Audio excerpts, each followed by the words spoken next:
Were they disappointed Dan wasn't there? Did they ask for Dan? Yeah, I remember well because it saved me from unconsciousness. And by the way, it's got to be a triangle video because that's all the kids are doing. We're just a couple of business anchors. Welcome to the Business Anchors podcast. This jingle is slightly too long. Welcome to episode 17 of the Business Anchors podcast. And in this episode, we're going to be getting deep, but not in a weird way, in a mental health way. It's our most honest podcast to date, so get prepared to venture inside our brains and bodies. Again, not in a weird way. That is a strange intro, Lloyd. Can you tell who wrote it? I think it was you. Oh, yeah. How did you know? Because it feels like it's been a while since you've done a podcast, but this is going to be a good episode. Do you know why it feels like that, Dan? Because it has been. Yeah. For the first time, possibly ever. We didn't stick to our routine, did we, Lloyd? No. So we've had a bit of a break. So for all the hardcore Business Anchors fans out there, the thousands of fans. Yes, the thousands of fans. I'd just like to ask you, why do 990 of you not listen? But sorry about that if you are really itching. I mean, we've been bombarded with messages saying, where's the episode? Yeah. So filling up our inboxes. Yeah. But yeah, thank you for sticking with us and thanks for coming back. Yeah. We're coming back stronger. Bit of a new format, isn't it, Lloyd? Yeah, I think it's going to be shorter episodes. Oh, do you think? Potentially. The funny thing is, they've already clicked on this episode, so they may have just clicked on an hour and a half episode, and we're going probably be shorter, but who knows? You guys know, and we don't yet. That's a privileged position you're in. So what are we talking about in this episode? To be honest, it's a bit of a not quite as cheerful start to the podcast, but I want to be honest, because actually it's. And I'm not sure even our team are fully aware of this, but when we were supposed to record before, I, for the first time, I'd say, my mental health hasn't been in a great place. And I, surprisingly, didn't want to be on camera. Having 3 cameras in your face, talking about stuff pretending to be cheerful and entertaining isn't the best thing to do. I was dreading when I was feeling shit. So that was the main reason for our pause. And I thought, by the way, don't worry, listeners, I'm feeling great at the moment. But yeah, I guess I wanted to be honest about that because I thought could just keep it to myself. But I know, obviously, especially through COVID, I know a lot of people are struggling mentally because it's changed all of our lives and having to think about things. So I actually wanted to talk about it and be honest with how I've been feeling. I'm interested to hear more as well. And so a bit of a therapy session for me right now, listeners. I'll be your therapist. Okay, thank you. How do you be a therapist? Good start. Tell me how you're feeling. I think if you're a therapist and the first question you ask is how do I be a therapist, I don't think you're providing great value to your client. So I won't be paying for this session. You do ask certain questions though, don't you? Ask questions to like open-ended questions. Tell me how you're feeling, isn't that's like a traditional? Yeah. Go on then. Tell me how you're feeling. I'm feeling really good, thank you, Dan. At the moment. Okay. And completely myself, very cheerful. Yeah. But I think that was why where recently I have had, to be honest, only 3 or 4 days where I was really feeling unhappy and not myself. I think that's why it was a real shock to me, if I'm honest. Because you're literally the happiest person I've ever met for the last 20, how old are you? 30 years? Yeah. And I honestly do feel that way, and I feel really lucky. I am really happy, really content with my life. And I don't need a lot to keep me happy. I don't need loads of money. I don't need fancy things to keep me happy. Like, you've taken the piss out of me in the past. If I'm watering my cucumbers, I'm a happy man. Interestingly, cucumber plant died. Are you actually joking? Bloody hell. I just realised what's caused all this. Yeah. Has it actually? Yeah. But as in I think it's like the end of the season. I was trying to keep... Did it go like brown and... Yeah. Oh, what? Which is what's happening inside my brain as well. This is but no, talking about that. So anyway, sorry listeners, just to confirm. So yeah, feeling great now. I had a period of 3 or 4 days where I really was feeling really down and unhappy. And like what? Did you know what kind of feeling? Just like horrible? I was, so nothing that normally brought me happiness was. So normally if I'm with my family, could be doing anything, could be watching the Minion movie with Leo, and I'll be ecstatic, which is weird normally, being that happy. But so those sort of standard things and things that I love, I was really still not feeling myself and feeling really down. And I was also, like I said about, I didn't come in for the day and we didn't record a podcast, because I think as well as, the crazy extent of it is being in front of cameras and being recorded. Most people don't have that in their life. I wouldn't want to do that though. But I really was quite anxious about being around people and having people need stuff from me and talking to me, and which again, complete opposite of my normal personality. So a lot of us here are the same, but I don't like working from home. I like being around everyone and that kind of thing day to day. So that's how I was feeling, really unusual. And I don't really, I guess the worrying thing for me is I'm out of it now, feeling great, but I don't know why. So it's not like, I flicked this switch and did this thing and now I'm fine. So I guess I've got to be prepared that you want to try and understand what that is so that you can so I've got to be prepared that I might feel like that again at some point, and just know that I'll come at the other side and be my same annoying, cheerful self. But a bit strange. And I know obviously there'll be people listening that have issues with mental health, and even if it, like for me, I'm not like diagnosed with something, don't see it as a formal thing that I like, I've got this problem, but obviously there was something going on there, and a lot of people probably have that as well, where like it's not like they've been to the doctors about something, but they have periods sometimes where they really feel low and stuff. So you can, now when you feel like that, guys, just think Lloyd Knowlton from the Business Anchors podcast feels like this as well sometimes. So we're in this together. Well, I hope you're all right. And I also know that there are people that suffer. I've had this short thing of a couple of days, and there are some people that it's their every day, and it's a struggle, and they're not as fortunate as me to say I'm not coming in and recording the podcast. Like they're going off to a job that they might really not like, and they have to, otherwise there's dire consequences. So I'm in a really fortunate position that I have a supportive environment and people around me. And none of the team here text me saying, "Oh, cheers, Lloyd, we're supposed to record that podcast." You really they just thought effed everything out. Yeah, they just thought it and didn't communicate it, which helped. So that's good. Oh, but I definitely think it's an important thing to figure out what it was that got you feeling better. But again, you don't know, do you? Well, that's why I've paid you, Mr. Therapist. Oh yes. To work that out. So I'm hoping you can help me. Yeah. So just thought we'd start off talking about that kind of side of things. I don't know. We're brothers, so we should know this about each other. But have you ever had a period of time or anything where you felt really low like this in the past? I think the only thing was, but it's not. It's more things happening. Like when I was working in enterprise in Crawley, and then I was like working really long hours, really stressed, and then I had this job opportunity come along, and then I basically couldn't speak on the on the phone interview, which isn't helpful, and then I just like broke down and drove home and quit my job. But that was more like a thing happening. It wasn't like just because you don't really know why you. So I don't think I've been lucky enough to kind of not really.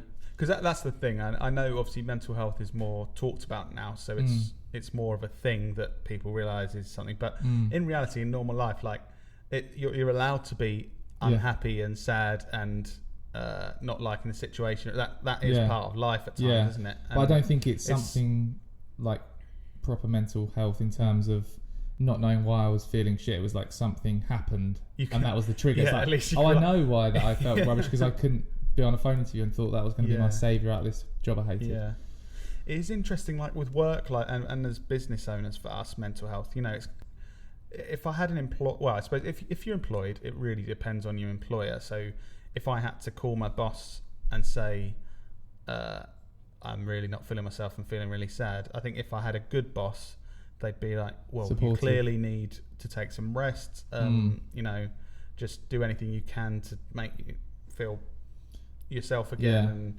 And but I do think there's a lot of businesses out there that certainly wouldn't be understanding, and you'd really feel pressured to get back to work. So I guess sometimes it would be easier, sometimes harder as an employed person. Do you think you in terms of? Do you think you just applied what the advice you'd give one of our team to yourself without knowing it? Do you know what I mean? Like you just said, I tell them to take a rest and do this and do that. Did you just do those things yourself, or not? Yeah, I guess I did. I think I did. I think it's always hard when it's yourself to see it from that perspective. But I do think I was good to, I didn't feel the need to force myself to come into work and stuff. So, so I think I did. Yeah. There's one thing that I think may have boosted your happiness as well, which is this little story I just want to talk about, which I want you to tell. Yeah. Which was, where were you? When you were in Dover, was it? Something happened? Someone saw you? Yeah, I won't say where I was or who. Yeah. Hopefully you're listening though. But you were walking along and someone... I was walking along in public, literally just got out my car, and someone just shouted, "The famous Lloyd Knowlton!" And I was kind of like, what? Hi. And because obviously I imagine if you're Justin Bieber, you're used to people shouting stuff like that, but because I don't know if you noticed, I'm not at that level of fame. Are you not? No, not even at any level of fame. So that was a strange Literally thing. Zero fame. And then what was funny is these kids come, I don't know if it's the person's kids or some other kids that were walking past, but said to, "Is he famous?" And he was like, yeah, he's famous. And I just thought that was really funny. But it was nice. It's always nice when people actually recognise us from the podcast and stuff, and the stuff we do online. But it's also, like we're saying, because we're not famous, it's very unusual. Yeah. So I think I just act weird when people do recognise us publicly, because I kind of freeze and think, what's just happened? Yeah. But that definitely got me into the positive. No, that was funny though, and it also makes my wife really take the piss out of me when I say that, because she says things like, "Were they disappointed Dan wasn't there? Did they ask for Dan?" Which they didn't even mention Dan, but I'm sure they walked away thinking, shame it was Lloyd and not Dan. Yeah, because you're much better. Thanks. So what other in terms of you feeling better now and stuff, is there any other positive things that have been going on or that have happened that you feel? Well, this is why I'm normally happy. I feel there's constantly positive things going on. So I'm constantly I love the work we do. I think there's constantly new opportunities that are exciting because we've built the team. I love the people around me and stuff. You're only saying that because they can all hear you. They're all forced to listen to us while recording this. Barney stuck his middle finger up at me. Oh dear. I can tell he meant it with love, because he loves being around us. But so lots of good things. But I interestingly, let's talk about, for the Business Anchors podcast, this is a segment called Lloyd's Getting in a House Extension. Okay, go on. So I, around this sort of time that I wasn't feeling good, so I've had these plans of extending my home. I know. Currently got a 2-bed bungalow, guys, just so you know. And you done a good job of doing it up as well. Yeah, did it up. So bought it cheap, moved in with my family. Love it. We're going to extend it to a 3-bedroom property. Had these plans. How exciting. For about 2 years, actually. Yeah. Really been thinking about it for 2 years. Yeah. And then we came round last week or week before, whenever I was feeling like this, to a point where we're ready to book the builders. Let's go ahead. And all of the quotes would double the price, made it completely unachievable. Brilliant. So that so you booked yourself up for this exciting new extension. Yeah. And then boom. And obviously that's quite a big thing in your life. Like anything, I feel really fortunate that I even got to buy this bungalow. Obviously massive mortgage. Don't mean actually buy it. So lots of people don't even get to that, but your home, investing in your home, is a big decision. Yeah, so definitely. This thing we were, and then so I had some advice from a builder that I know about what cost it would be that we did all these plans around. So in a day, go from all of the expectations for the last 2 years as all just and trying to save money to make it all achievable. And do you think that could be the trigger, or was that one of a number of things that could be the trigger? I think it could have been part of it. Yeah, I think it's one thing that happened at exactly the same time is we went from a period of lovely weather to it raining for about 12 days. And it was proper summer, wasn't it? And I do think I absolutely love the summer and I love being outside. So I do think weather does have an effect on me mentally. Is that sad I've read about. Yeah, that's how I feel, yeah. no, it's called something. It's an acronym, isn't it? For seasonal something. Yeah. Editor, you could put the somethings on the screen maybe there. Yeah. So watch it on YouTube if you're listening, and you'll know what that is. Yeah. So that as well. But I think so. This thing I do think had an effect, because there's something I think Dad said to us before. We've got to obviously mention Mark Norman Knowlton in the podcast, like we do normally. Where like your happiness is kind of, Dan, you might be able to correct me with this. The distance, the difference between your expectation and reality. Yeah. So obviously expectation of this big house extension for 2 years, and then the reality hitting that's not possible. Yeah. That's a big difference. Yeah. So, and interestingly, again, me now think I'm feeling good. This kind of makes sense that this could have been something that had an effect. So it was really like 2 years of planning out the window, feeling, the expectations up here, reality is really low. That is rubbish, though. I mean, I feel rubbish. And then we started looking at, once we'd realised we couldn't do it, we're like, well, with the money we do have, what could we do? And started making plans in our home for, like, we could make the garden amazing and we could get a new bathroom and stuff. Suddenly our expectations are much lower, and I'm even more excited about the plans we had originally. So I think that's interesting, and it's looking interesting, back, isn't it? How you've gone on that journey of high, low, or even more other exciting things in life as well. I think in our business, when we've had months, so we forecast our profits and losses in the future by the deals we've got that come in and our costs that we think we're going to have. And when we've had a couple of months where we've started out the month going, oh man, we've got like an £8,000 loss next month. That's really unusual. But then we get loads of work in, and we make a slight profit, and because the expectation was down there, you feel really good. Whereas if we just thought we were going to do really well, and then made a slight profit, you think, oh, that's not. Yeah. It's interesting, isn't it? Yeah.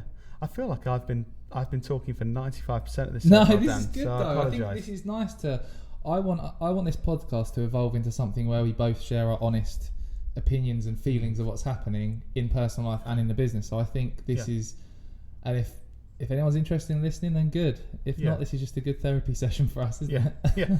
So sorry, listeners, that this is shit, but it's probably helping me. So it's worth it. Something I am excited about, like we've always said about you with physical activity and how it affects your mentality, mental health. Do you still think that? Is that something you... So I think I feel in a really good place at the minute. Well, pre-COVID, I was in a good place. Then all the gyms shut, and I tried to do exercise at home, and I just couldn't motivate myself to do it. And I started cycling, but it wasn't really the same. And then when they opened up again, I've been going out to the gym, and I feel like that's the main thing for me, which is probably, again, I don't know because I'm not like a doctor, but just me analysing myself, I think it's having that constant sort of exercise going on and knowing I'm doing something and getting a good feeling at things, because it releases all these, we've said this in the past, what are these random words? Endorphins, that's sometimes it. We say other words other words, endorphins and serotonin and stuff like that. Serotonin might be an endorphin, might not. That makes, so I think that's definitely a big part of me feeling good mentally, is going to the gym most days in the week.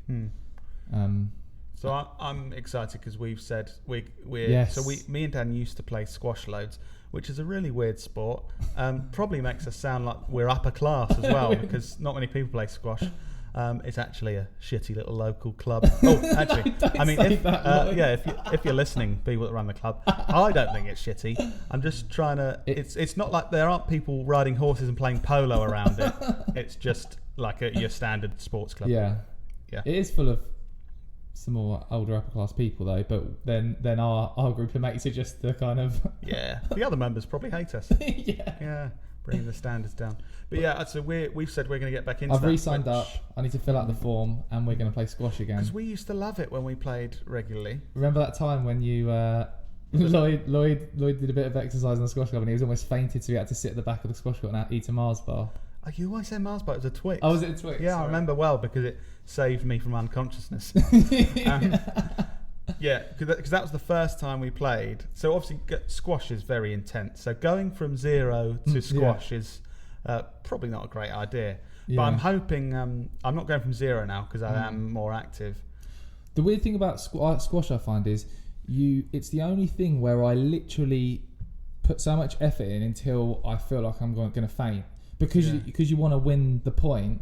And it's so intense running around. I think also other sports like so if you're on a big pitch, there's times when the ball is 50 metres away and you could run towards it, but you could just not because you're so far away. Yeah. Whereas squash, it's always about 4 paces away. So you go, you think, well, it's only 4 steps that way. Yeah. Obviously, you do 4 steps hundreds of times. Yeah. And but I really like that aspect to it. Like you just keep going until you physically I'm really looking can't. forward to playing squash again. I mean, we got really fit. We were doing like every Saturday we did 40. It's 45-minute sessions. Sometimes we did triple sessions. Yeah. Which now, I mean, I need a number of Twixes to get me through a triple session. A multi-pack of Twixes to get through that. It's weird. I've been putting on weight since I've been playing squash. Oh, that's the 8 Twixes, Lloyd. Oh, okay. Right. Okay, that's not how it works. No, that's gonna be good though. Yeah. Silence.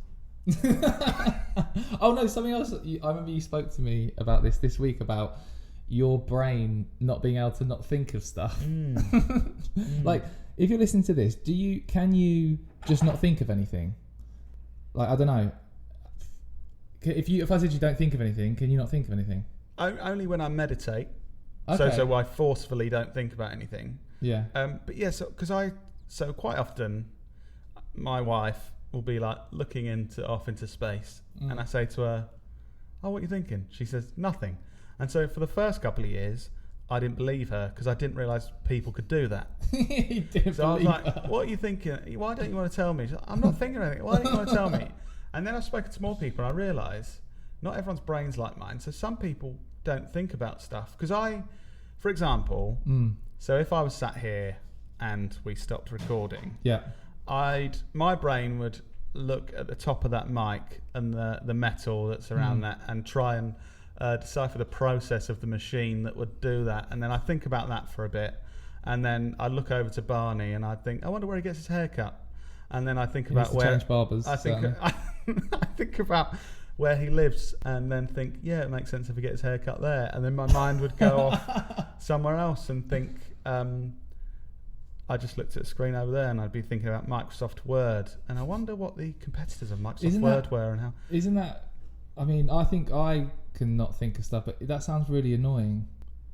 It is when you don't want your brain to be going. Yeah. It really helps when you've got lots to do and like... Right. Because if my thoughts are... Microsoft Word. No, this is what I'm saying. Really productive, Lloyd. So like being productive, if there's things that I should be thinking about and I can think about all of that and my brain's going... That's good because while I'm doing other stuff, my brain's still going, working this stuff out. If obviously you try and switch off and relax, I think that's where it becomes harder. Yeah. Because last week I got a massage, which is the first time I've happy ending. I felt happy at the end, but I don't think it's what you're talking about. Okay. And again, I've never done that before, but. Most people say, "Oh yeah, relax and stuff," but because it was just silent, again, I was just thinking of weird stuff, and I just fall asleep when I have a massage. Yeah. Did you not fall asleep? No, my brain started thinking about the because basically it was in a Bannatynes and there was a spa on the side. My brain started thinking of the business model that Bannatynes Spa had. I thought, oh, there's only one staff member in here at the moment, and it seems like a large space. Just relax, Lloyd. Crying out loud. Yeah. Yeah, so I've been interested to hear with our listeners. Do you what can we give? So you've even got a brain deader. So what's that? It means at points you can actually not think about stuff. Okay. Or you've got a thinker. Can you tell us what you are? Because I want to know. I don't actually know if is it a 50-50 split between people who can just switch off or. But so at night when you go to bed, can you go to sleep instantly or not? No. Okay. I can if I'm really tired, but I mean I came in the other day and said to you, I've been up since 4, and then I told you what I was thinking about. This is ridiculous stuff. So my brain, I think there were a few things, but my brain was thinking about the campaign structure for one of our clients here and how the ads could work together and that sort of thing.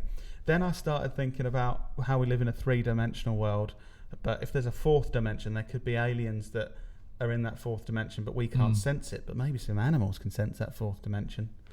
Okay. That sounds weird. Yes, very much. And then what I was thinking about, I don't know, something else. Designs for my garden. That sounds like nice stuff to think about. Yeah. So I'd be really interested to hear it. Am I weird, or are you weird for being able to? One of my mates, Leandros, thinks like you. He says he's constantly analysing everything. So but he's more like, why did you put your arm there? Is that like implying something? Oh yeah, I'm definitely like that. If any, so you're quite good at reading people as well, aren't you? Yeah. I come into work every morning, and so I won't go into detail, but let's go really vague. At some point in the last 2 years, I have known that someone's going to go off sick before they're off sick, because I've noticed changes in them that I think they're going to need some time off. Right. So I do think I really am good at. So every morning with everyone, this is going to be weird for our team to hear, but I notice lots of things about them. Cool. And then try and work out in my head everything that's going on in their life. And that's what happens with everyone I meet. So guys, if I ever meet you, I'll be trying to work out what time you went to bed last night, how you're feeling. You should be a therapist, Lloyd. It sounds like you. Actually, no, you shouldn't, because I want you to run the business with me. Yeah, and also I need the therapy. I shouldn't be. Oh, good. Yeah. So that's weird. So tell us if you're a brain dead or a thinker. Something else you said. Another thing you said this week was about you just hate using your phone now. Yeah, it's that bloody what's the documentary called? Social Dilemma. Social Dilemma. Thanks, Barney. Thank you, Barney. I think we spoke about that a couple of episodes back. Netflix documentary. Now that I'm more aware that I'm being manipulated by the algorithm. But we knew this anyway, though. Yeah, I know, but it's now in the forefront of my mind, the extent of it. What, your frontal lobe? Yeah, probably. But now say I'm on. Before we spoke about it, I said TikTok's a really positive platform and I really like going on. No, you hate it. Now I'm on TikTok and I'm thinking, it's just doing that. I don't like that someone's made an algorithm that's making me want to look at the next TikTok. And so I'm now not getting the positive side of it. Yeah. But it's great when you want to run a social media marketing agency, you need to be at the forefront of knowing how these. So I'm not going to switch off from these social platforms, but I think luckily in our business you are more that side of things, keeping up to date with all that. Yeah. I'm very much creative side. So if you give me my thing, if you tell me in 3 months, you know that new platform, Whackbook, basically you need to think of something that will captivate people's attention from second 4 to 9 of them watching something. Yeah. And by the way, it's got to be a triangle video because that's all the kids are doing. Like if I have that, I can then get creative with that. This. Whackbook, triangle videos. All we need is Apple to invent a triangular phone, and it will be sounds perfect. completely logical. And this is, like Gary V. He puts videos out 10 years later, says he predicted stuff. Yeah. We predicted the triangle. We predicted the triangle smartphones and the social media platform that had triangle video. I don't think that's going to be a successful. No, I don't think so. Whackbook.com. Cool. Cool. So Dan, I feel very selfish with podcast time. I think for the first time, I feel I've really hogged the limelight in this episode. No, I mean I've enjoyed this. So, is there anything you'd like to share with the group? I haven't got really that much interesting stuff going on as you. Just I've been watching Game of Thrones again recently for the second time around. That's been really good. Good. And is that making you feel happy? That is making me feel happy. Good. Krista and I watch that in the evenings. Good. It's Brody's first birthday on the 4th of November. Nice. Loving being a dad. Nice. Mine's just all boring, positive stuff. Good. We need more of your negativity, Lloyd. Come on. Normally I'm boring and positive. So, yeah, don't worry, guys. I'll be back to being boring and positive in the next episode. But if that's it, I mean, I'll do the outro because we wouldn't want Dan to speak, would we? But hope you've enjoyed that. And again, sorry if this was a downer, guys, because I wasn't talking about I think it was good stuff. But don't be a downer about it being a downer. But yeah, just wanted to be open because I think that always helps, and hopefully it helps someone else that might be having a bad couple of days. And subscribe to our podcast and stuff. Thanks.